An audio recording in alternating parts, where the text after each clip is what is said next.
"You can't sit here. You're just a maid." But then the billionaire sat next to her. If this kind of story touches your heart, like and subscribe so you don't miss the next one. The crystal chandelier cast dancing shadows across marble floors as Clara Martinez pressed her back against the service door, heart hammering against her ribs like a trapped bird. The charity gala's dinner hall stretched before her like a golden sea. Silk gowns worth more than her yearly salary rippling with each movement, diamonds catching light like captured stars, the soft clink of champagne flutes mixing with refined laughter that seemed to echo from another world entirely. She clutched her silver serving tray tighter, the metal warming and growing slick under her trembling palms. 29 years old, and she'd been invisible in rooms like this since she was 16, when she'd first started working catering jobs to help her mother pay rent. Tonight felt different somehow, heavier with possibility she couldn't name, as if the very air thrummed with electricity waiting to strike. The auction had just ended with thunderous applause and the satisfying ring of a brass gavel. Guests were finding their assigned tables, the rustle of expensive fabric filling the air like whispered secrets shared between old friends. The sound reminded Clara of autumn leaves, though she knew these people had never walked through fallen foliage in anything less than designer boots. Clara's job was simple: serve the hors d'oeuvres, smile politely when acknowledged, stay unseen when ignored. She'd perfected the art of becoming background scenery, present enough to be useful, invisible enough to avoid drawing attention. But tonight, as she moved between tables collecting empty champagne flutes and replacing used napkins, her warm brown eyes swept across the room with quiet intelligence, noting which guests treated servers like furniture and which offered genuine thank yous that reached their eyes. Mrs. Henderson from Table 2 had whispered, "Bless you, dear," when Clara had quietly provided a fresh napkin after a small spill. Mr. Garrett from Table 5 had actually looked at her face when asking for extra dinner rolls, treating the request like a conversation between equals rather than an order barked at hired help. These small kindnesses felt like unexpected gifts in a world that usually rendered her voiceless. But there were others, the ones who snapped their fingers for attention, who spoke about her in third person while she stood right beside them, who acted as if her brown skin and black uniform made her somehow less human than the guests in their glittering finery. At the far corner of the ballroom, Table 7 sat half empty, its pristine white linens and gold-rimmed plates gleaming under the chandelier like an altar waiting for worship. The placard read Pierce Industries VIP, in elegant script that probably cost more to print than Clara made in a week. She'd heard whispers about Alexander Pierce all evening, the tech billionaire who'd built his empire from nothing and donated $5 million to the Children's Hospital Fund earlier that night. Clara had glimpsed him during the auction, standing at the back of the room while others vied for front-row visibility. Tall and broad-shouldered, with dark hair that caught the light and gray eyes that seemed to take in everything at once while revealing nothing of his own thoughts. Unlike the other wealthy men who strutted through the room like peacocks, Alexander Pierce moved with quiet confidence, speaking only when he had something meaningful to contribute. The servers' gossip network had been buzzing about him all evening. Maria from the coat check had mentioned his polite "thank you" and direct eye contact. James from bartending had noted how Pierce tipped generously without making a show of it. Most tellingly, he'd been seen having an animated conversation with Dr. Rodriguez, the head of pediatric oncology, asking detailed questions about the hospital's needs rather than simply writing a check and walking away. Now his table sat waiting, elegant place settings arranged with military precision. Clara paused beside it, her tired feet aching in shoes she'd polished until they looked almost new. Just for a moment, she imagined what it might feel like to belong here, to wear silk instead of her pressed black uniform, to speak up instead of staying silent when wealthy patrons made casual comments about people like her. She set her tray down on a nearby service cart and pulled out her phone, checking the time. 15 minutes until the main course service began, when she joined the parade of uniformed staff emerging from the kitchen carrying plates that cost more than most people's monthly grocery budget. Her official break wouldn't start for another 2 hours, but Ms. Chun, her supervisor, was busy coordinating the wine service and wouldn't notice if Clara took a moment to rest her aching feet. The nearest chair called to her like a siren's song, plush velvet in deep burgundy that looked softer than anything she owned. She'd been on her feet since 5 that morning, arriving in the pre-dawn darkness to help arrange the elaborate floral centerpieces and polished silver that would catch candlelight just so. Her back ached from hours of bending to adjust place settings, and her feet throbbed from navigating marble floors and shoes that were more presentable than comfortable. Clara glanced around the room, confirming that no one was watching. The other servers were busy with their assigned tasks. Guests were absorbed in their conversations, and Ms. Chun remained safely hidden in the kitchen chaos. Just for a moment, she told herself. Just 30 seconds to rest before diving back into the evening's choreographed service. She sank into the plush seat, her body melting into the velvet cushion like ice cream on a summer day. The relief was immediate and profound, not just physical, but emotional. For this brief moment, she wasn't the help or staff or any of the other euphemisms people use to avoid acknowledging her humanity. She was simply Clara, a woman who deserved comfort and rest like anyone else. Clara closed her eyes, allowing herself to fully absorb the luxury surrounding her. The table's surface was smooth marble, cool to the touch, and probably worth more than her car. The silverware felt substantial in a way that spoke of quality rather than quantity, each piece designed to last generations. Even the napkins were cloth, real linen that had been pressed and folded with artistic precision. She'd served hundreds of meals at events like this, but always from the other side of the invisible barrier that separated servers from guests. Now, sitting among the finery she'd only admired from a distance, Clara felt a complex mixture of wonder and sadness. Wonder at the beauty of it all, sadness at how readily this world excluded people like her from experiencing even a moment of such comfort. "Excuse me." The voice cut through the ambient noise like a blade through silk, sharp and commanding in a way that brooked no argument. Clara's eyes snapped open, her body immediately tensing as she prepared for confrontation. Victoria Blackwood stood beside the table like an avenging angel draped in champagne-colored silk. Her gown hugged a figure that had been sculpted by personal trainers, Beverly Hills surgeons, and a lifetime of privilege that showed in every confident line of her posture. Diamonds dripped from her neck and ears, each stone probably worth more than Clara made in a year.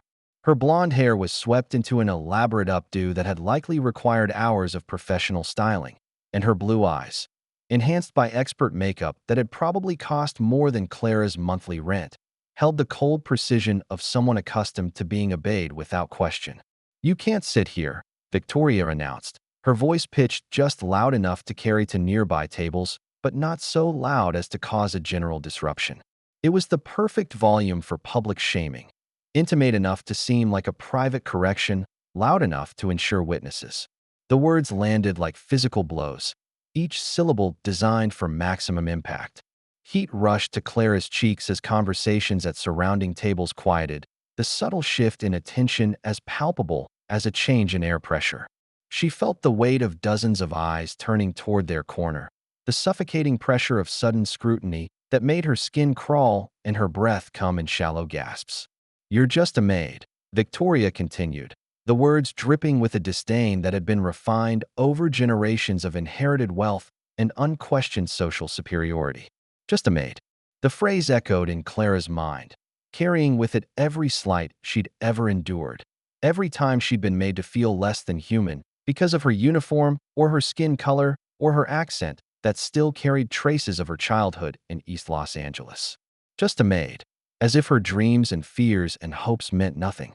Just a maid, as if the calluses on her hands from honest work were marks of shame rather than badges of honor. Clara started to rise, her movements automatic and apologetic. "I was just what?" Victoria interrupted, her perfectly contoured lips curving into a smile that held all the warmth of a winter storm. "Just forgetting your place? This table costs $50,000 a seat. I don't think your employer quite meets that standard." Nervous laughter rippled from the surrounding tables like stones thrown into still water, each chuckle another small cruelty that chipped away at Clara's dignity. She recognized some of the faces, women she'd served drinks to earlier, men whose coats she'd hung in the cloakroom. People who had been polite to her face now seemed amused by her humiliation, as if watching her discomfort was part of the evening's entertainment. Clara's chest tightened, her breath coming shallow, and quick as panic began to set in. She gripped the table edge, her knuckles showing pale against her brown skin as she fought to maintain composure. This was her worst nightmare made real. Being called out, shamed publicly, reduced to a stereotype in front of people who already saw her as less than human. "I apologize," Clara whispered, her voice barely audible above the room's ambient noise. "I was just resting for a moment. I'll go right now." "Good." Victoria's voice carried the satisfaction of someone who had successfully put an inferior in their place. "Perhaps next time you'll remember that some spaces aren't meant for the help." The word help fell from Victoria's lips like something distasteful, a reminder that in her world, Clara wasn't a person with a name and dreams and struggles. She was simply a function, a tool to be used and dismissed when no longer needed. The humiliation burned through Clara like acid, eating away at the careful composure she'd built over years of navigating spaces where she wasn't wanted but was necessary. She could feel tears building behind her eyes, hot and shameful, threatening to spill and complete her degradation in front of these people who saw her as entertainment rather than human. Her hands shook as she reached for her serving tray, desperate to escape before the tears could fall. The weight of all those stares felt crushing, each gaze another brick in the wall of shame being built around her. She thought of her mother, who had worked 3 jobs and still found time to tell Clara she could be anything she wanted. She thought of the children at the hospital who lit up when she read to them, who saw her not as just a maid, but as Clara, the lady with the funny voices who made story time magical. But in this moment, surrounded by wealth and cruelty, those memories felt distant and fragile, overwhelmed by the immediate reality of her humiliation. Then a new voice cut through the tension, deep, commanding, unmistakably authoritative in a way that made everyone in the vicinity stop and listen. "Of course she can sit here. She's with me." Every head turned as if pulled by invisible strings. Alexander Pierce stood 10 feet away, his charcoal Armani suit impeccable, his gray eyes locked on Victoria with an intensity that made the socialite take an involuntary step backward. He moved with the confident stride of a man who'd built empires from nothing and never doubted his right to occupy any space he chose. The silence that followed was profound and absolute, as if someone had sucked all the air from the room. Clara stared, her mouth slightly open, unable to process what was happening. Alexander Pierce, the Alexander Pierce, whose net worth was discussed in financial magazines, whose business decisions moved markets, had just claimed her as his guest. The whispers that erupted were like scattered firecrackers, each conversation a small explosion of shock and speculation. Did he just? Who is she? Is he serious? What's happening? The questions buzzed through the air, creating a symphony of confusion and amazement that seemed to grow louder with each passing second. Victoria's composure cracked for just a moment, her perfectly applied mask slipping to reveal genuine surprise beneath. Her blue eyes widened, her mouth opening slightly before she caught herself and forced her practiced smile back into place. But the damage was done. Everyone had seen the great Victoria Blackwood caught off guard, reduced to the same bewilderment as everyone else in the room. "Mr. Pierce," Victoria said, her voice carrying just a hint of uncertainty that she tried to cover with false bravado. "Surely you're joking. This is clearly a member of the catering staff. I was simply helping her understand the seating arrangements." Alexander stepped closer to the table, his presence filling the space like gathering storm clouds, electric and powerful and impossible to ignore. He wasn't a particularly large man, but he carried himself with the quiet authority of someone who had never needed to raise his voice to be heard. Power radiated from him not as aggression but as simple fact, the way gravity existed without needing to announce itself. "Ms. Blackwood, isn't it?" Alexander's voice carried no aggression, but the dismissal in it was absolute and final. "I believe you're at table 3 tonight." It wasn't a question or a suggestion. It was a statement of fact delivered with the kind of polite firmness that corporate executives recognized as an order wrapped in courtesy. The message was clear: your presence here is no longer required or welcomed. Victoria's perfectly applied foundation couldn't hide the flush creeping up her neck, spreading from her décolletage toward her hairline like spilled wine on white fabric. The power dynamic in the room had shifted so dramatically that everyone could feel it, the social hierarchy that had seemed so fixed suddenly revealing itself to be as fragile as spun glass. "Well, I just thought," Victoria began, her voice lacking its earlier confidence, "that my guest attire gave you permission to embarrass her." Alexander pulled out Clara's chair with deliberate ceremony, the gesture as elegant as any courtly bow. The scrape of wood against marble seemed amplified in the hushed room. Each sound a declaration of intent. The word guest hung in the air like a thrown gauntlet. Not this woman or the staff member, but my guest, a title that carried weight in a world where social standing was currency and Alexander Pierce was the Federal Reserve.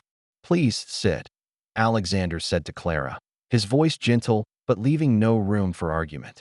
Clara's legs felt like water, her knees threatening to buckle under the weight of shock and adrenaline.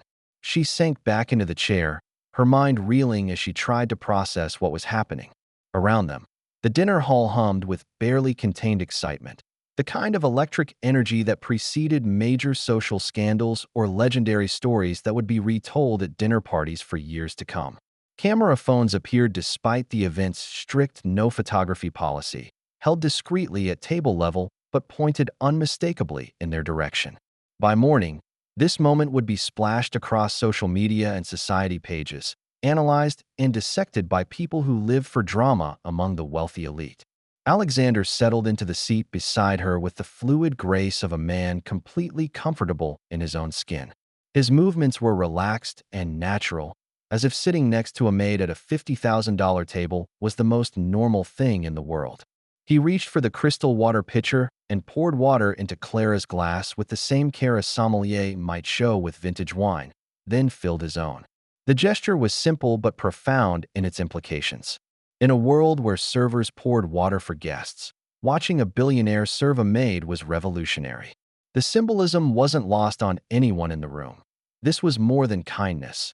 It was a complete inversion of expected social order. "I'm Alexander," he said quietly, his voice pitched for her ears alone, creating an island of intimacy in the ocean of watching eyes. "And you are?" "Clara," she managed, her voice still shaky with the aftershocks of adrenaline and disbelief. "Clara Martinez. Mr. Pierce, I appreciate what you did more than you can know, but I should really stay." The word was firm but kind, delivered with the same gentle authority he'd shown Victoria. "Unless you have somewhere else you'd rather be?" She didn't. Her break wasn't scheduled for 2 hours, and Ms. Chin would understand if Clara explained the situation later. Her supervisor was a practical woman who understood that sometimes the best service meant adapting to unexpected circumstances. But this felt dangerous, like stepping into a world that would chew her up and spit her out once the novelty wore off. "I don't understand why you're doing this," Clara whispered, hyper-aware of the stares burning into them from every direction. She felt like an exhibit in a museum, something rare and strange that people couldn't help but gawk at. Alexander's smile was small but genuine, crinkling the corners of his eyes in a way that suggested he smiled often and meant it. "Maybe I'm tired of watching people mistake rudeness for refinement." Victoria hovered nearby like a bee around a flower, clearly hoping to salvage the situation and her reputation. Other members of the social elite had begun drifting closer, drawn by the spectacle like moths to flame. Clara recognized several faces from magazines and society pages. Women whose charity work was motivated more by social climbing than genuine compassion. Men whose philanthropy came with naming rights and tax benefits. The vultures were circling, Clara realized, eager to pick apart whatever drama was unfolding for their own entertainment and social gain. "Alexander, darling," Victoria tried again, her voice dripping honey over steel. "Perhaps there's been a misunderstanding. I'm sure this young woman has duties to attend to. The catering staff must be wondering where she is." The diminutive, young woman was carefully chosen, designed to reduce Clara to a child who had wandered into adult spaces without permission. It was a subtle but effective way to undermine her right to be there, suggesting she was naive and out of place rather than deliberately excluded. "The only duty anyone has tonight," Alexander said, cutting cleanly through Victoria's manipulation with surgical precision, "is to treat others with respect, something that seems to be in short supply at certain tables." His gaze swept the gathering crowd, landing briefly on each face that had gathered to witness Clara's humiliation. Several people had the grace to look uncomfortable, shuffling their feet and avoiding eye contact as they realized their own complicity in the cruelty. Clara felt something loosening in her chest, a knot of shame and anger that had been pulled tight by years of similar interactions. For the first time in her adult life, someone with real power had spoken up for her. Not because they had to, not because it was their job or because they needed something from her, but because it was simply the right thing to do. The first course arrived with military precision, servers in crisp uniforms carrying plates with the synchronized movements of a well-rehearsed ballet. Clara recognized several of her colleagues, their faces carefully neutral as they set down the delicate amuse-bouche that probably cost more than Clara made in a day. Miguel, one of the veteran servers she'd worked with for 2 years, caught her eye as he placed her plate with extra care. His expression was unreadable, but she saw approval in the slight nod he gave her. Word had already spread through the service staff network. Clara Martinez was sitting at the VIP table as a guest, not a server. She stared at the artistic arrangement on her plate, some kind of seafood mousse topped with microgreens and edible flowers that looked more like jewelry than food. The presentation was so beautiful, she almost felt guilty about eating it. "Go ahead," Alexander encouraged, noting her hesitation. "Unless you're allergic to pretension?" Despite everything, Clara felt her mouth quirk upward in what might have been a smile. "I think I can handle a small dose." The mousse melted on her tongue, flavors she couldn't even identify dancing across her palate in perfect harmony. It was unlike anything she'd ever tasted, complex and sophisticated in a way that made her understand why people paid thousands of dollars for meals like this. As she ate, Alexander engaged her in conversation with the same attention he might give a business partner or world leader. He asked about her work, not in the condescending way she was used to from wealthy employers, but with genuine interest and respect for her answers. "How long have you been with the catering company?" he asked, cutting his own appetizer with practiced precision.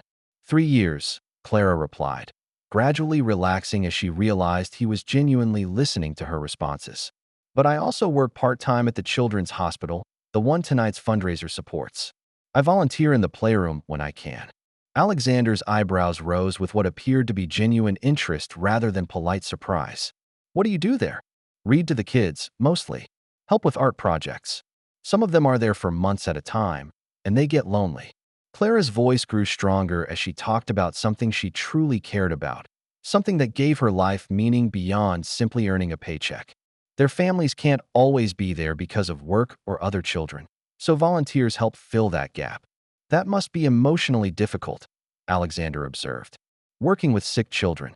Clara nodded, remembering faces that had become dear to her, some who had recovered and gone home, others who hadn't. "It is, but it's also incredible. Kids are so resilient, so full of hope even when everything seems dark. I started volunteering because I wanted to give back, but honestly, they give me more than I give them." Around them, conversations had resumed, but Clara could feel the weight of attention still focused on their table like a spotlight. Every gesture was being analyzed, every word measured for scandal potential. She watched Victoria holding court at a nearby table, her animated gestures suggesting she was providing commentary on the evening's unexpected entertainment. "What made you start volunteering there?" Alexander asked, seeming genuinely oblivious to the attention they were drawing. Clara hesitated, and used to talking about herself in such depth with someone she'd just met. But something about Alexander's manner, attentive without being intrusive, interested without being judgmental, made her want to answer honestly. "My little brother spent some time there when we were kids," she said quietly. "Leukemia. He was 8 when he was diagnosed, and I was 15. I remember how scared he was, how the hospital felt like this huge, cold place where nothing made sense." Alexander's expression softened. "How is he now?" "Good. Great, actually. He's 22 and finishing his engineering degree at UCLA. Pride colored Clara's voice as she talked about Carlos, her baby brother who had fought cancer and won, who was going to build bridges and maybe change the world. "But I remember those months when we didn't know if he'd make it. I remember thinking that someone should make sure kids in hospitals know they're not forgotten." "So you became that someone?"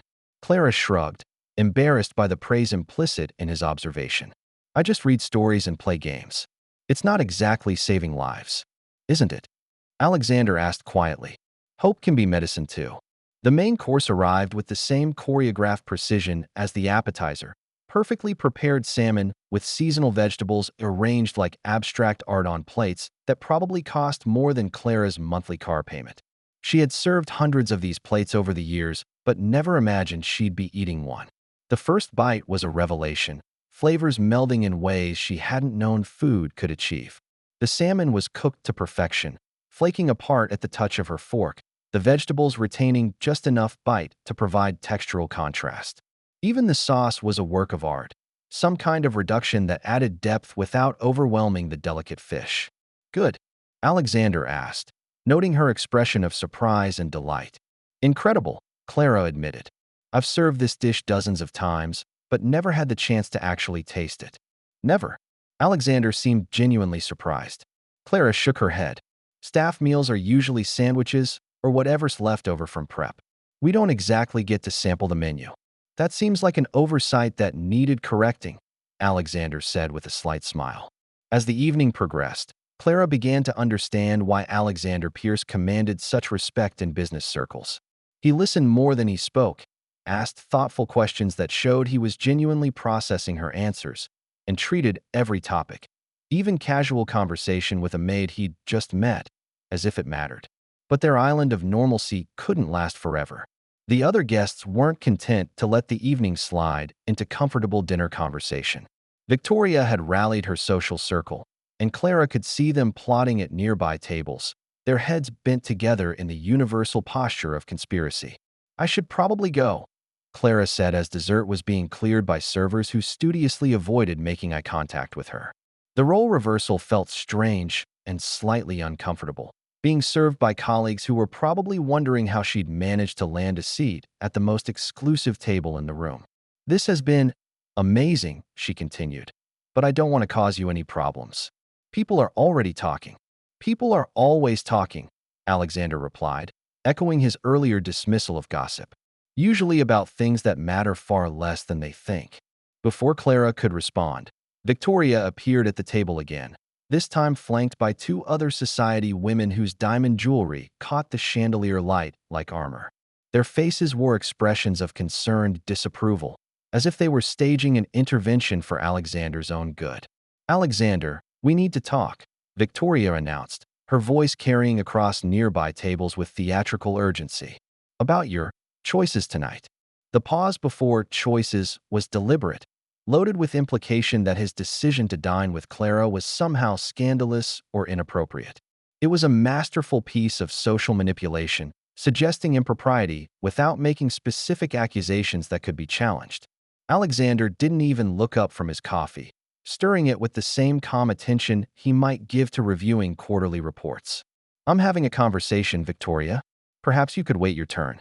This is about propriety, Victoria pressed, her voice rising slightly as frustration crept into her carefully modulated tone. About standards. About what people expect from someone in your position. You're making a mockery of this entire event. Now Alexander did look up, and the temperature around the table seemed to drop 10 degrees. His gray eyes held the kind of cold fury that had probably reduced corporate rivals to stammering apologies.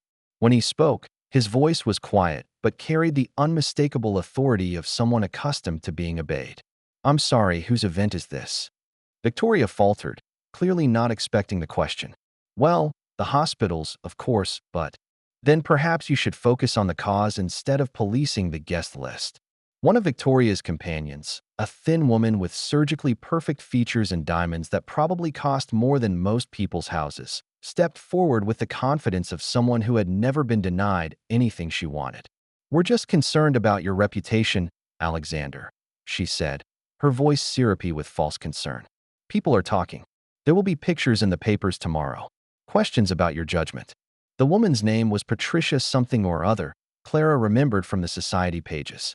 Old money, inherited wealth, the kind of person who sat on charity boards not because she cared about causes, but because it was expected of women in her social circle. People are always talking, Alexander replied calmly, his voice betraying no emotion. Usually about things that matter far less than they think. Patricia's smile was sharp as broken glass, all edges and potential for damage. But surely you understand how this looks? A man in your position, dining publicly with staff? It raises questions about your judgment, your stability. Your investors won't appreciate the negative publicity. Clara felt the familiar burn of embarrassment, but this time it was mixed with something else, anger. Not at Alexander, but at these women who stood there discussing her like she wasn't present, reducing her to a problem to be solved or an embarrassment to be managed. I can speak for myself, Clara said, her voice stronger than she'd expected it to be. All eyes turned to her with the force of searchlights.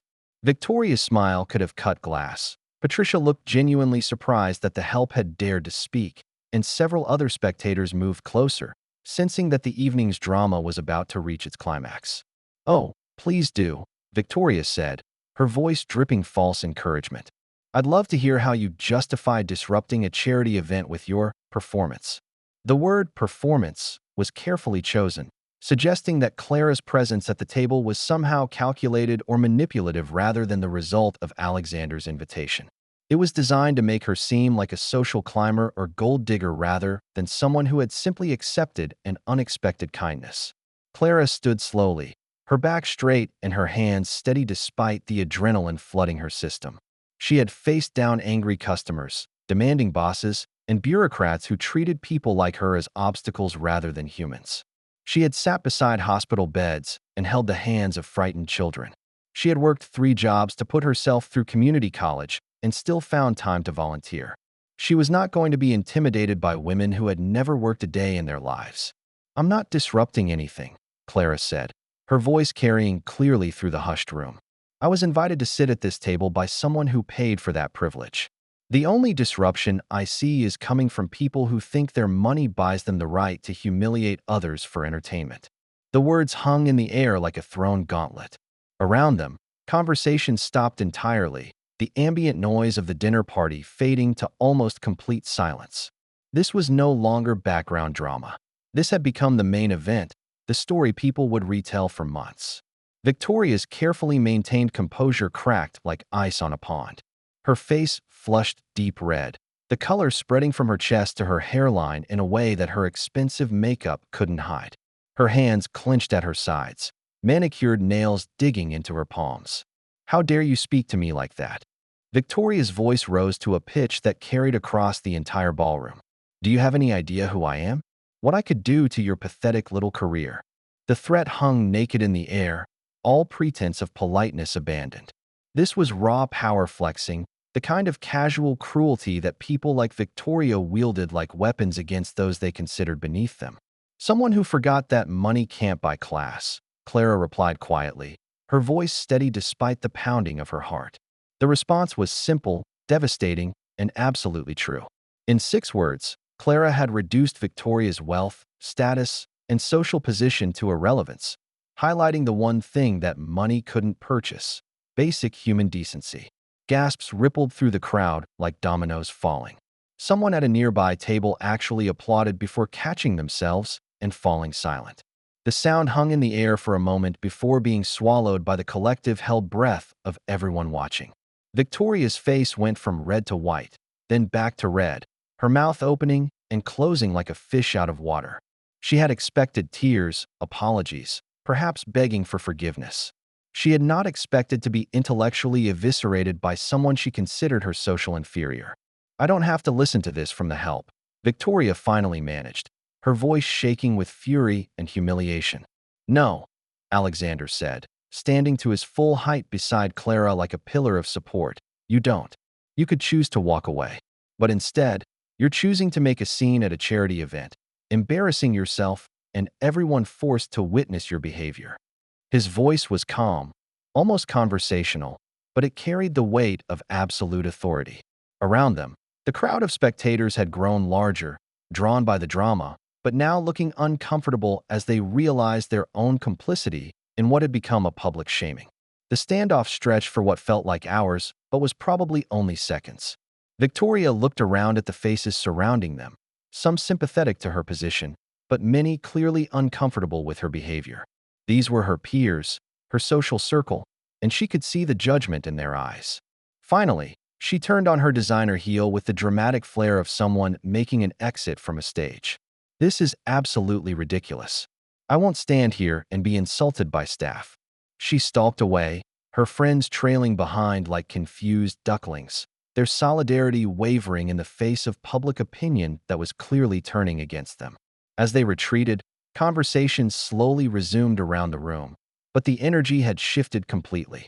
Clara sank back into her chair, her legs suddenly shaky as the adrenaline began to ebb. She couldn't believe what had just happened, couldn't believe she had found the courage to stand up for herself so publicly. "You okay?" Alexander asked quietly, settling back into his seat as if nothing extraordinary had occurred. Clara nodded, though she wasn't entirely sure it was true. "I can't believe I just did that." "I can," Alexander said with conviction. "You've got steel in your spine, Clara Martinez. I suspect you always have. You just needed the right moment to show it." Before she could respond, a new commotion started near the auction stage. The evening's host, a silver-haired man in an expensive tuxedo who served on half a dozen charity boards, was adjusting the microphone with the careful attention of someone about to make an important announcement. "Ladies and gentlemen," he began, his voice carrying easily through the sound system, "if I could have your attention for a special announcement." The room quieted, all eyes turning toward the stage. Conversations died mid-sentence as people sensed that whatever was coming would be significant. Clara felt Alexander tense beside her, his jaw tightening almost imperceptibly. "We have a surprise guest tonight who'd like to make an additional donation to our cause." Alexander stood, straightening his jacket with the same care he might use before entering a boardroom where billions of dollars hung in the balance. "That would be me." Clara's eyes widened as he made his way to the stage, moving through the crowd that parted before him like the Red Sea. People stepped aside not just out of respect for his wealth, but out of recognition that they were witnessing something significant, something that would be remembered and discussed long after the evening ended.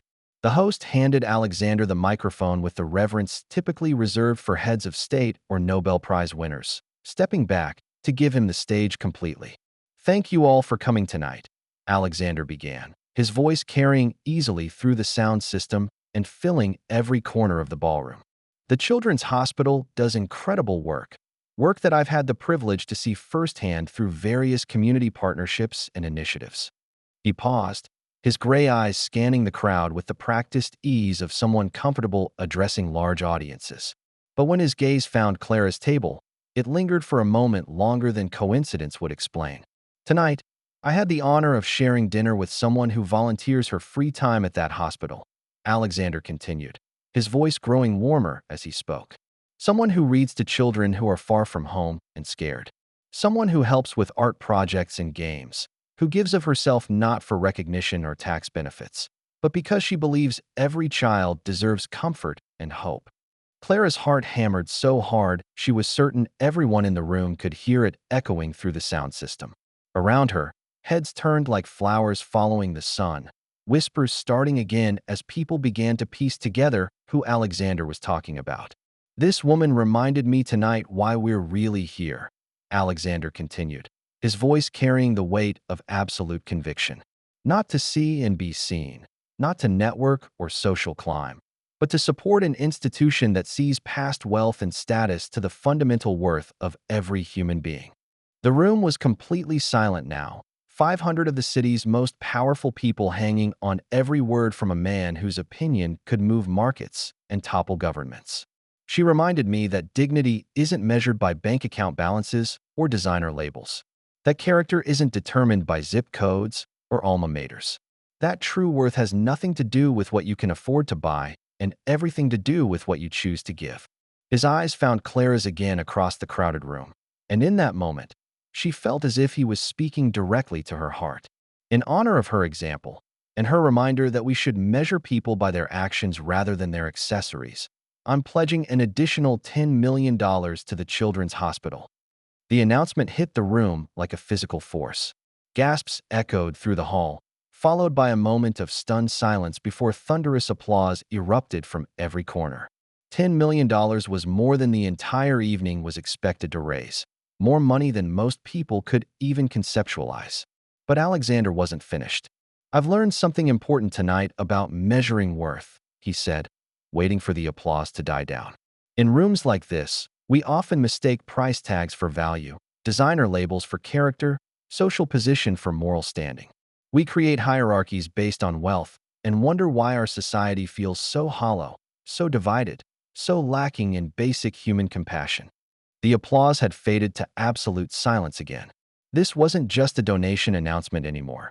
This was a speech that was challenging the very foundations of the world these people inhabited. But true worth isn't about what you can afford to buy, Alexander continued, his voice growing stronger with each word. It's about how you treat people who can do nothing for you.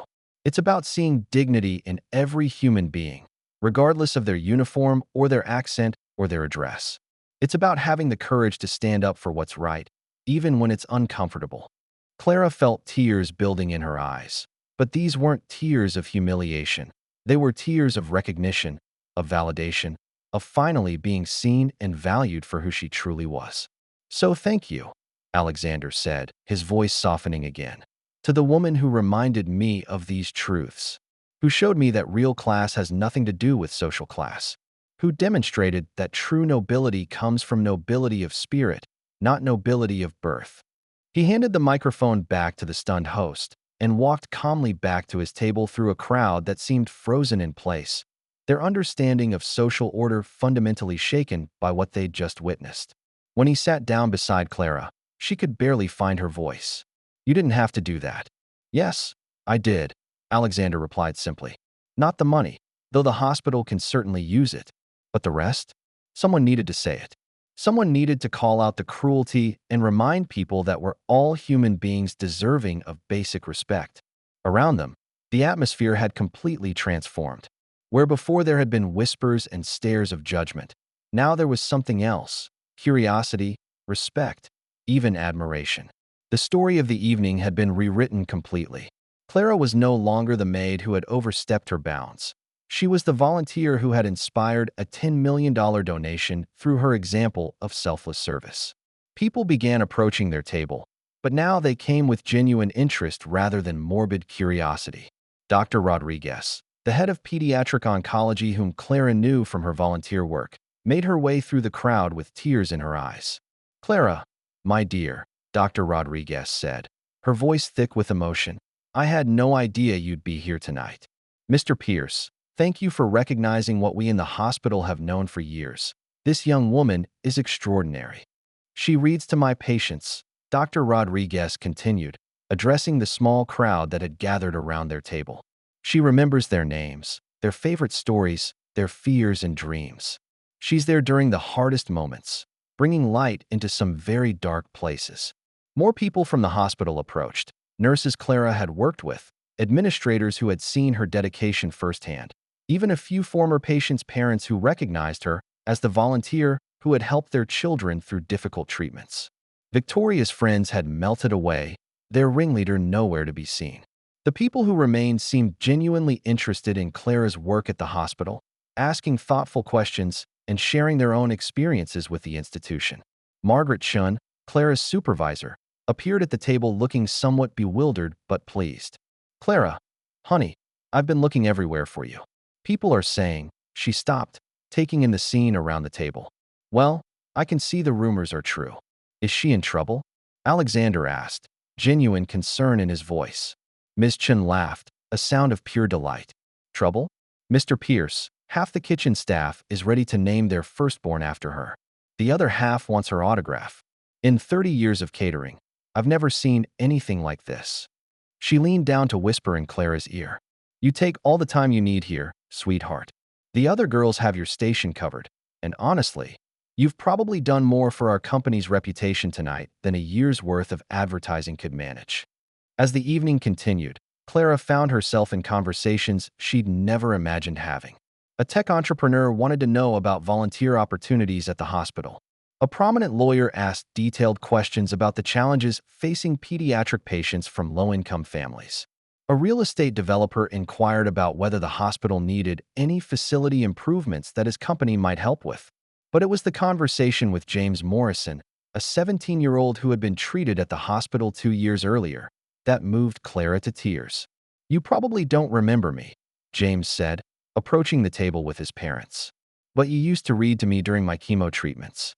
Harry Potter, over and over again, because it was the only thing that helped me forget how sick I felt. Clara's eyes widened with recognition. James. Oh my goodness, look at you. The last time she'd seen him, he'd been bald and thin, attached to an four-pole that had become his constant companion.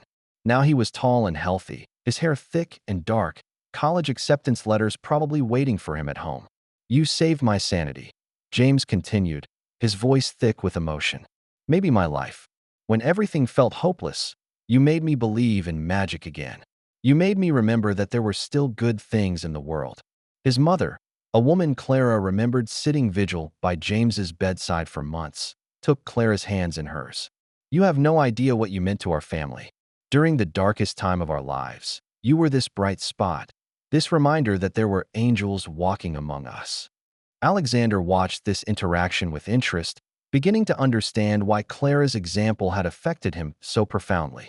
This wasn't just about kindness to children. This was about a woman who had chosen to spend her limited free time bringing hope to families facing unimaginable challenges. What's your favorite story to read to them? Alexander asked after James and his parents had moved on. Clara thought for a moment. It depends on the child, really. But I think the stories they love most are the ones where ordinary people discover they're capable of extraordinary things. Where someone who feels small and powerless learns they have the strength to change their world. Like tonight. Alexander suggested quietly. Clara blinked in surprise. What do you mean? An ordinary woman, told she doesn't belong somewhere, who finds the courage to stand up for herself and changes the entire room's understanding of worth and dignity. The parallel had never occurred to Clara, but she could see the truth in it. Tonight, she had been the protagonist in her own story of transformation, discovering strength she hadn't known she possessed. As the evening wound down and guests began to leave, Clara felt overwhelmed by the number of people who stopped to speak with her. Business cards were pressed into her hand. People wanting to volunteer at the hospital, donors interested in supporting specific programs, even a few job offers from companies impressed by her grace under pressure. But the most meaningful moment came when a small group of her fellow catering staff approached the table.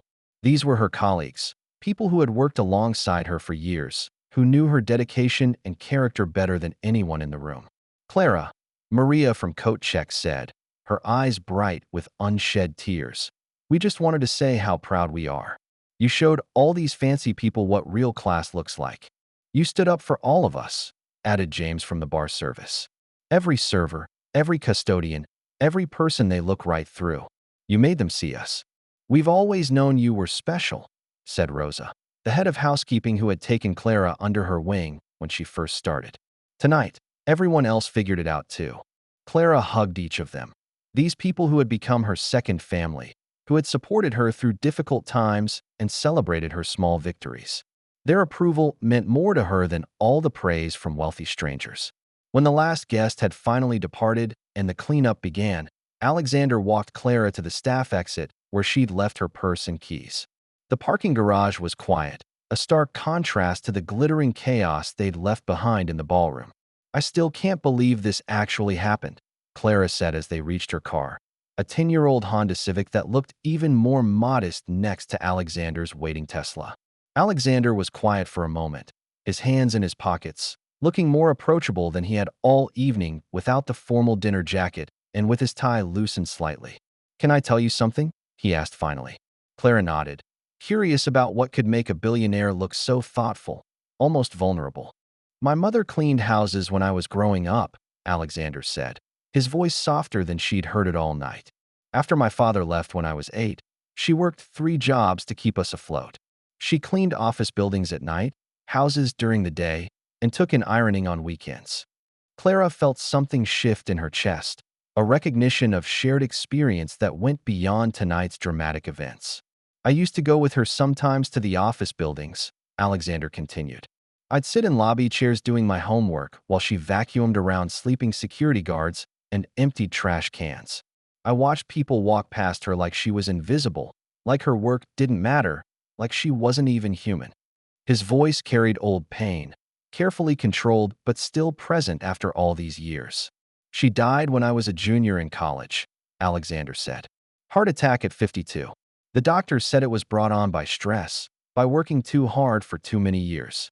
She literally worked herself to death trying to give me opportunities she'd never had. Clara felt tears building again, but these were tears of empathy, of understanding the weight of loss that shaped a person's character. I made my first million thinking it would prove something to all those people who had looked right through her, Alexander continued. But money just bought me access to the same rooms full of the same people who valued wealth over humanity. The same people who would have stepped over my mother's body to get to a better table.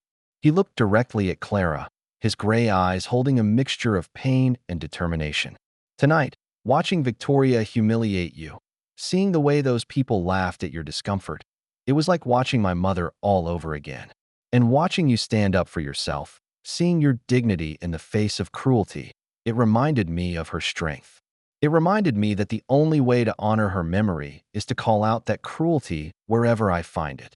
Clara felt a deep connection forming, an understanding that went far beyond the evening's events. She sounds like she was an incredible woman. She was, Alexander said simply. She would have liked you. She would have recognized the same strength in you that kept her going through impossible circumstances.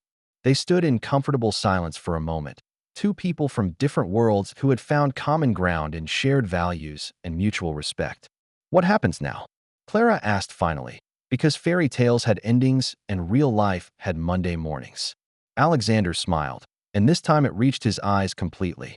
Now you go back to your life, and I go back to mine. But maybe, he paused, seeming to choose his words carefully. Maybe we both remember that one evening when two people chose to see each other's humanity instead of their social positions. He reached into his jacket pocket and pulled out a business card, writing something on the back before handing it to her.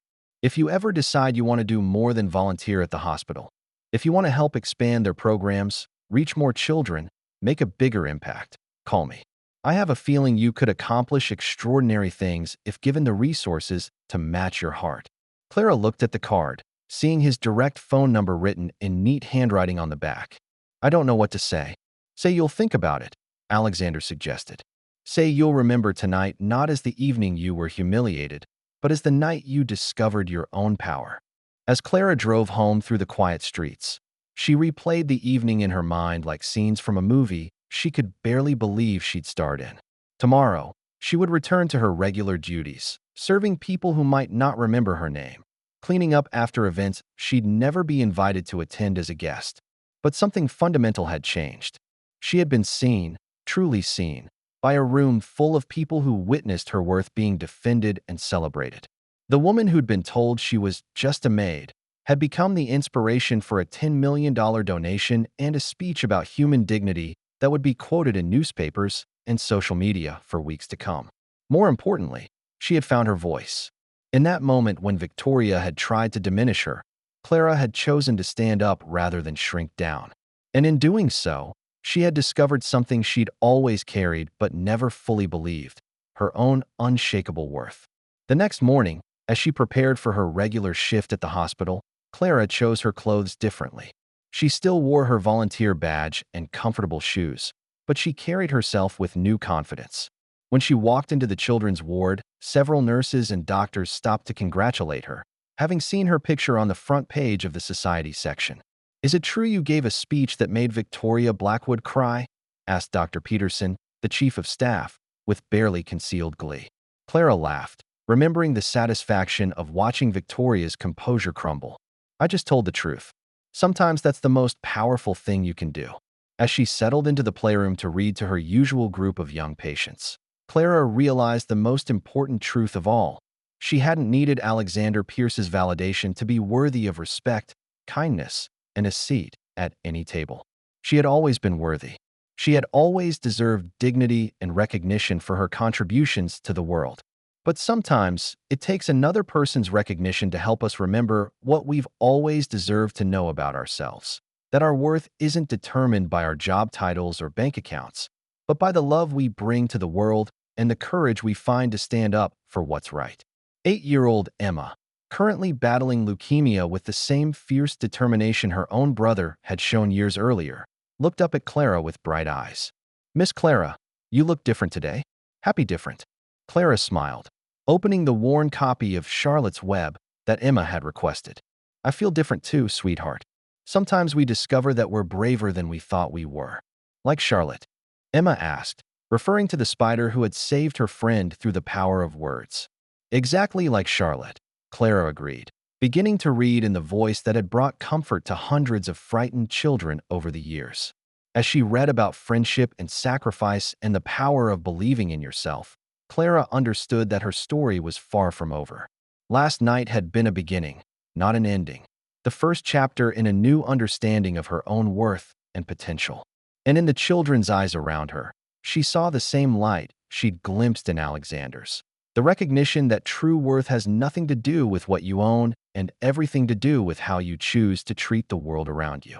The story of the maid who couldn't sit at the table had become the story of the woman who reminded a room full of powerful people what power really meant. And that story, Clara knew, was just the beginning. If you made it to the end, please like the video and subscribe to our channel. It truly means the world to us. See you in the next one.